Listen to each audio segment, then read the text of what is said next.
আবারও একটা নতুন রেসিপি নিয়ে চলে এসেছি। আজকে বানাবো পালং শাকের ঝোল। একদম অন্যরকম পদ্ধতিতে, কোনো রকম মাছ, মাংস, ডিম ছাড়াই এই তরকারি দিয়েই তোমরা এক থালা ভাত খেতে পারবে।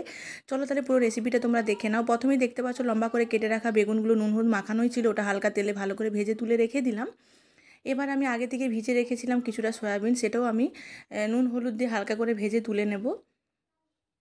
কড়াইতে আরেকটু পরিমাণ তেল দিয়ে লম্বা লম্বা করে কেটে রাখা আলুগুলো দিয়ে দিলাম। আলুগুলো ঢাকিয়ে রেখে ভালো করে ভেজে নেব যাতে একটু সেদ্ধ হয়ে যায়, এই জন্য একটু লবণও দিয়ে দিয়েছিলাম। তারপরে ওর মধ্যে দিয়ে দেবো হাফ চামচ মতন আদা রসুনের পেস্ট, 1 চামচ মতন হলুদের গুঁড়ো দিয়ে বেশ কিছুক্ষণ কষিয়ে নিতে হবে। এরপরে কিছু গুঁড়ো মশলা ওর মধ্যে অ্যাড করব। তার মধ্যে হচ্ছে 1 চামচ মতন জিরে গুঁড়ো, হাফ চামচ মতন ধনে গুঁড়ো দিয়ে ভালো করে কষিয়ে নেব। আজকে যে রান্নাটা করতে চলেছি সেটা এতটাই সুন্দর, খুব টেস্টি হয়। তোমরা এক এক দিন হয় না যে কিছুই নেই কি খাওয়া যাবে, আর এখন বাজারে অ্যাভেলেবেল পালং শাক পাওয়া যাচ্ছে। এই সিজনে পালং শাকের এই রান্নাটা অবশ্যই তোমরা বাড়িতে একবার ট্রাই করবে। আর ট্রাই করার পরে কেমন লাগলো খেয়ে তারপরে আমাকে কমেন্ট করে জানিও যে কেমন হয়েছিল। কথা বলতে বলতে দেখো আমি সমস্ত রকম মশলাগুলো দিয়ে দিলাম, মানে আদা রসুনের পেস্ট, ধনে গুঁড়ো, জিরে গুঁড়ো, হলুদ গুঁড়ো দিয়ে এবার বেশ কিছুক্ষণ কষিয়ে নিচ্ছি। কষাতে কষাতেই দেখবে আলুগুলো অর্ধেক সেদ্ধ হয়ে যাবে। তারপরেই আমি এবার এর মধ্যে দিয়ে দেবো কেটে রাখা শাকটা। আর আমি প্রথম থেকে আলুগুলো ভেজে তুলে রেখে রান্না করতে পারতাম, কিন্তু তাড়াতাড়ি করার জন্য এরকম করছি। এরকমভাবেও তোমরা করে দেখো, খারাপ হবে না রান্নাটা।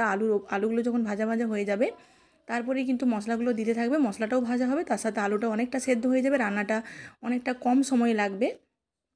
আমার লেগে লেগে যাচ্ছিলো বলে একটু পরিমাণ জলও দিয়ে দিলাম। এবার কষিয়ে নিয়ে দেখলাম ঠিকঠাক আছে, কাঁচা গন্ধটা চলে গেছে মশলার।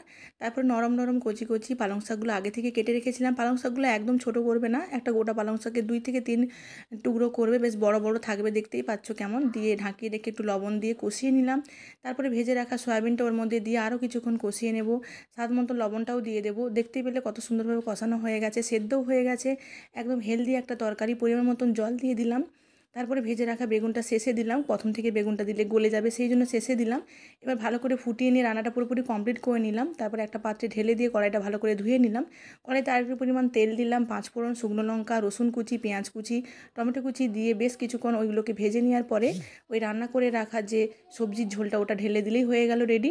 পালং শাকের ঝোল এত সুন্দর টেস্টি হয়েছিল খেতে। লাস্টে কিন্তু এই ফোড়নটা দিতেই হবে, তবে কিন্তু বেশি করে খেতে ভালো লাগবে।